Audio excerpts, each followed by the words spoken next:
Assalamualaikum warahmatullahi wabarakatuh. Beberapa hari terakhir ini kita dihebohkan oleh pernyataan Menteri Agama yang menganalogikan bahwa suara azan sama fisiknya dengan suara gonggongan anjing. Sebagai seorang muslim dan sebagai seorang anak bangsa, rasanya perlu kita merespon daripada persoalan yang muncul seperti ini. Kenapa demikian?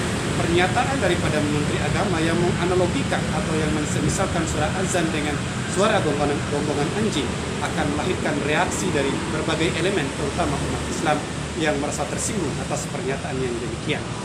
Perlu kita pahami secara bersama, azan merupakan syiar daripada agama Islam dalam rangka mengajak kepada setiap muslim untuk mendirikan sholat atau memberikan kabar kepada setiap muslim bahwa waktu pelaksanaan sholat telah tiba, baik yang mereka yang datang ke masjid atau kemudian yang mendirikan sholat pada rumah masing-masing.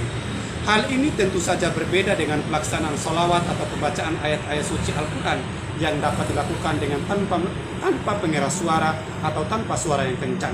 Karena hal yang demikian dapat dilakukan dengan suara yang pelan pada masing-masing individu setiap muslim. Dalam kaitan ini, berkenaan dengan sholawat dan pembacaan ayat-ayat suci Al-Quran, saya sependapat dengan Kementerian Agama bahwa pelaksanaan daripada sholawat dan pembacaan ayat-ayat suci Al-Quran sebelum masuk waktu sholat subuh maksimal 5 menit dilaksanakan dengan pengeras suara. Sesungguhnya langkah yang diambil oleh Menteri Agama dalam hal ini tepat, karena kita perlu sebagai muslim juga mengedepankan sikap toleransi kita terhadap saudara-saudara kita yang berbeda keyakinan dengan kita, yakni yang non-muslim. Akan tetapi berkenaan dengan azan ini merupakan syiar bagi setiap muslim. Azan ini merupakan syiar dalam agama Islam dalam rangka mengajak setiap muslim untuk mendirikan sholat, maka perlu dilakukan dengan menggunakan pengeras suara dan dikumandangkan dengan sekencang-kencangnya supaya sampai terdengar oleh setiap muslim yang akan mendirikan sholat.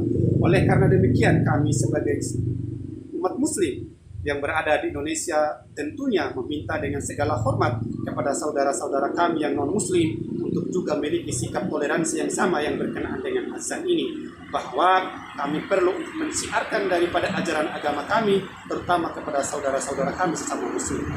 Kemudian yang berikutnya adalah berkenaan dengan pernyataan Menteri yang mengatakan bahwa suara azan sama seperti suara gonggongan anjing. Dalam hal ini adalah Menteri Agama. Kami menghimbau kepada Menteri Agama untuk sekiranya meminta maaf kepada umat muslim karena pernyataan daripada Menteri Agama melukai hati setiap muslim yang ada di Indonesia. Dan analogi yang dipakai dengan diksi bahwa azan sama dengan suara gonggongan anjing sesungguhnya diksi yang kurang tepat dan sangat tidak baik untuk kemudian diperdengarkan dalam konteks keagamaan dan kebangsaan kita yang berada di Indonesia. Oleh sebab yang demikian, saya sebagai muslim menghormati umat beragama, menghormati keyakinan beragama pada masing-masing umat beragama yang ada di Indonesia, dan tentunya mengutuk dengan keras diksi yang dipilih oleh Menteri Agama yang menyamakan suara azan dengan suara gonggongan anjing.